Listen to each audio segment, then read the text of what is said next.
Hey everyone, just a quick note to say that our Patreon is now live, and at the time of this video, we've already smashed through our first 5 pledge goals. We've got a ton of new content coming, and more episodes every month, so if you'd like to vote on which spin-off gets made first and get some cool rewards for your trouble, be sure to check us out on Patreon. You'll find the link in the description.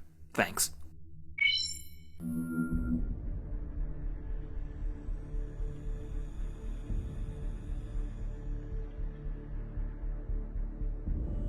In the grim darkness of the far future, the worlds of mankind stand on the precipice of destruction.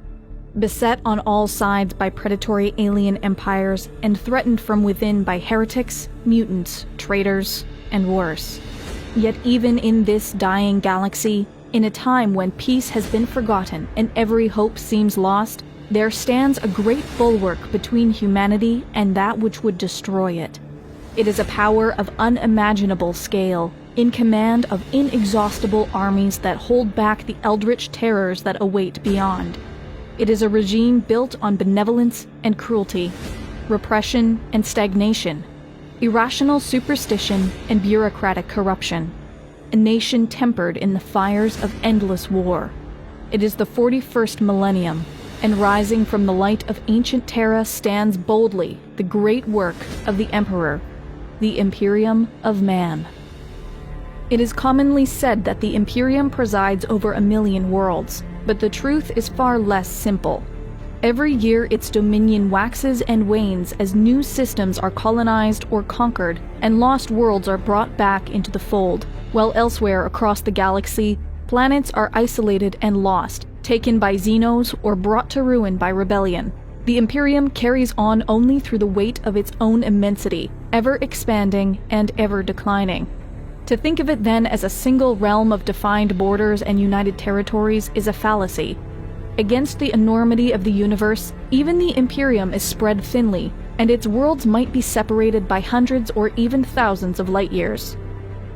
Planets within the Imperium are separated as much by technology as distance. Even within a single system, one world might be home to advanced industries and enriched with great wealth brought about by interstellar trade, while another might exist in squalor, its medieval population worshipping imperial administrators as divine emissaries. This disparity is as much by design as by circumstance. There exists a great fear of technology that borders on superstition, and planetary governors might insist on restricting certain knowledge in order to keep their populations docile and subservient. The disparate and widespread nature of imperial holdings makes cataloging them completely unfeasible, although entire armies of administrative staff spend their lifetimes attempting to do so. Instead, the Imperium is divided into 5 administrative zones known as segmentum. The segmentums of the Imperium span the entire galaxy, with the only limits to the imperial domain imposed by the range of the Astronomicon, an immense psychic beacon projected by the Emperor of Mankind from within the Golden Throne. The beacon provides the means for the ancient families of the Navis Nobilite to plot a course through the otherwise incomprehensible dimension known as the Warp. This nightmarish realm is the primary method used by the Imperium for faster-than-light travel, and remains so vital that should the Emperor fail and the light of the Astronomicon be severed, then the Imperium would quickly collapse into chaos and darkness. The Emperor of Mankind remains the formal sovereign of the Imperium, although in the millennia since his body was shattered and entombed within the Golden Throne, the rule of mankind has fallen instead to the Council of the High Lords of Terra. Entrusted to interpret and enact the will of the Emperor, the High Lords carry out the day-to-day decisions necessary to govern the Imperium. Judgments of the High Council affect the lives of endless trillions, but the nature of the Imperium prohibits any centralized governance from being universally enforced. Instead, the Imperium makes use of countless organizations to keep the wheels of bureaucracy and war moving.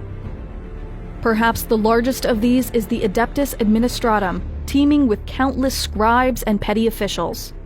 It administers the Imperium at every level, collecting tithes and taxes, performing censuses, and determining which threats to the Imperium must be dealt with, and by which of the Imperium's myriad of military forces, alongside 1,000 other chores and duties.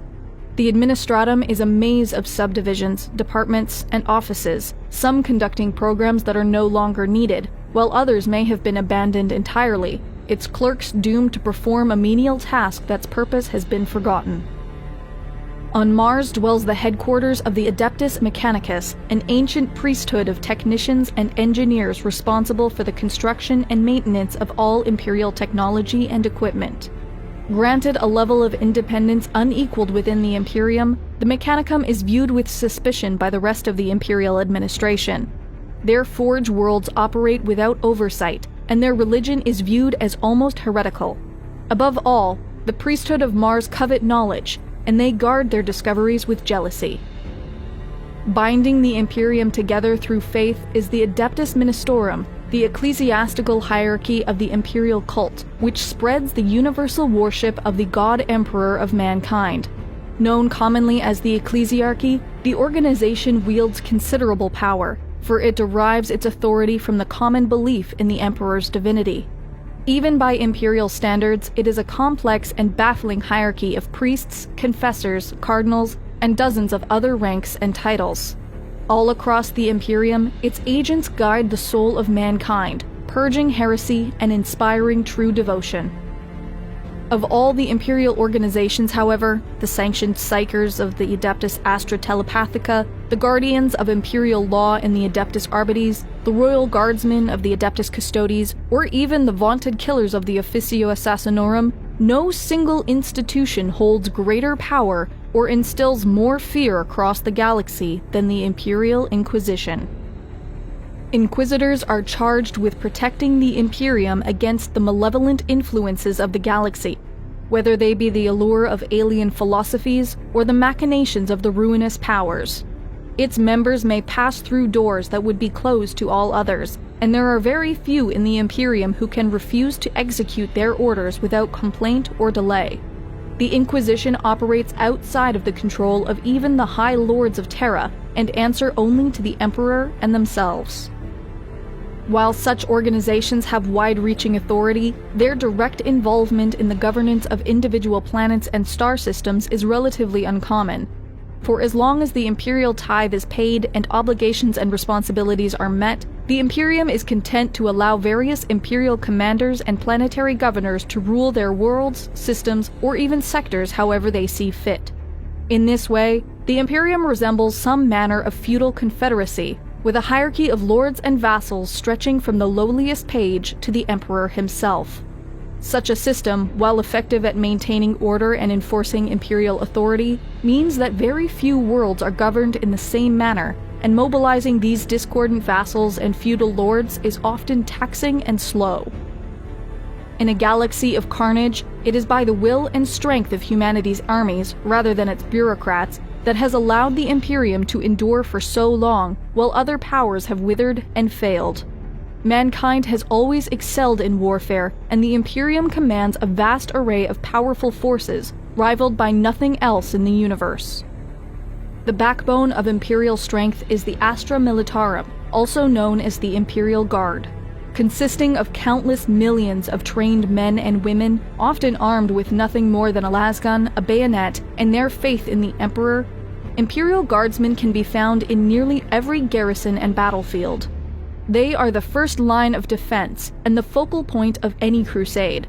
While the Imperial Guard musters countless armies, certain worlds have won great acclaim across the Imperium for the quality of their soldiers and the heroics of their regiments, their deeds and commanders entering the Imperial pantheon of legends. It is the superhuman Adeptus Astartes who have come to symbolize the might of the Imperium, however. Elite warriors gifted with immense strength, size, resilience, and intellect. These Space Marines have inherited the traditions of the Emperor himself, and are one of the few forces available to the Imperium that can rapidly respond to a developing threat. The Astartes are divided between roughly 1,000 chapters, each with their own storied history and proud traditions.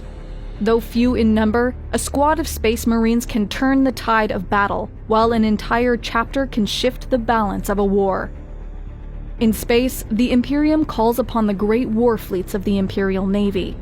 The starships it operates are legion, ranging from single-man fighters and bombers to ancient battleships capable of terrible displays of destructive power.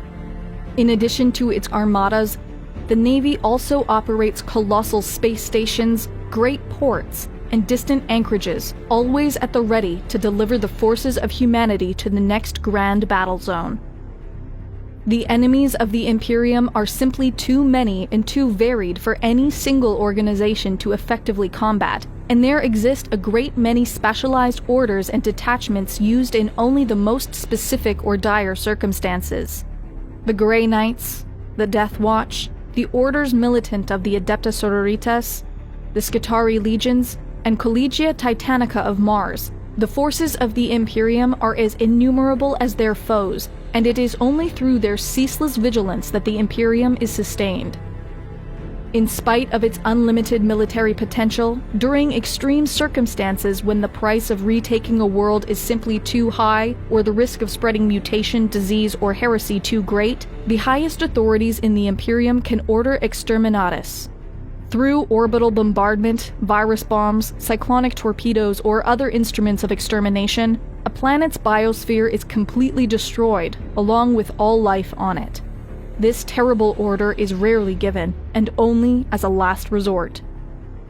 If the Imperium has ever known an age of peace, then it is an era long forgotten. It was in war that the Imperium was founded, and through war it has endured. In the 30th millennium, from the terrors of the Age of Strife, when anarchy, war, and destructive technological regression brought man to the edge of extinction, there arose the Emperor. He served as a guiding hand that brought man back from the brink, and ushered in a new golden age for all of humanity. Using his legions of Thunder Warriors, the ancient precursors of the Space Marines, global order was restored across Terra, and once again the planet became a hub of unceasing activity, production, and planning. Aligning himself with the tech priests of Mars, the Emperor and his legions set off across the galaxy in search of the Primarchs, 20 beings of extraordinary power crafted from the Emperor's own genetic material. Seized and hidden by the dark gods of chaos, over time each Primarch was found, and they joined the Emperor's great crusade as his most capable commanders, diplomats, and warriors. Thousands upon thousands of human worlds were liberated and united under the Imperium, but in this moment of triumph, as the Emperor worked in secret to bring about his greatest gift to mankind, the galaxy descended once more into chaos and war. War Master Horus, the favored son of the Emperor and greatest of his generals, was manipulated by the dark gods of chaos, and together with 9 of his brothers, split the Imperium in 2. When the Horus heresy finally came to an end after 9 years of civil war, the traitor legions had been beaten and Horus slain. But the effort had laid waste to much of the Imperium, and the Emperor, mortally wounded in his last great confrontation with Horus, was sealed inside the Golden Throne, now physically broken with only his immense psychic will remaining. In the millennia since, the dream of the Emperor has wilted and died. The promise of knowledge and understanding has been replaced by ignorance and fear. Endless war is now the purpose of the Imperium, and each century brings grave new threats and short-lived triumphs. Orc warbands spread unchecked across the stars. Tyrannid hive fleets circle the galaxy like predatory sharks, all while ancient and young races alike work to usurp the Imperium's position of superiority. Even the light of the Astronomicon has begun to flicker and fade. In the aftermath of Abaddon the Despoiler's 13th Black Crusade and the fall of the Cadian Gate, unprecedented warp storms now stretch across the galaxy, and the Imperium is once more split in 2. Traitor legions and alien armies besiege countless worlds, entire sectors have disappeared into the abyss, and few dare speculate what nameless horrors run rampant in the weakened and isolated corners of the galaxy. Worse still is the knowledge secretly reported to the High Lords of Terra that the mechanisms of the Golden Throne have begun to fail, and the knowledge necessary to repair them has been lost. Before being executed for their heresy, prophets across the galaxy say now is the time of ending, when the Imperium will finally collapse into a trembling collection of shattered realms before being swallowed up by the encroaching darkness. Yet rumors abound that legends thought lost to time have been reborn. There are whispers that hidden vaults on Mars have been unlocked, and powerful new soldiers and armaments are now fighting across the galaxy. If now is truly the time of ending, then the Imperium is not content to stand idly by. Across the worlds of the Imperium, new crusades have been proclaimed, great armies raised, and mighty battle fleets armed and sent forth against the enemy. For in the grim darkness of the far future, there is only war.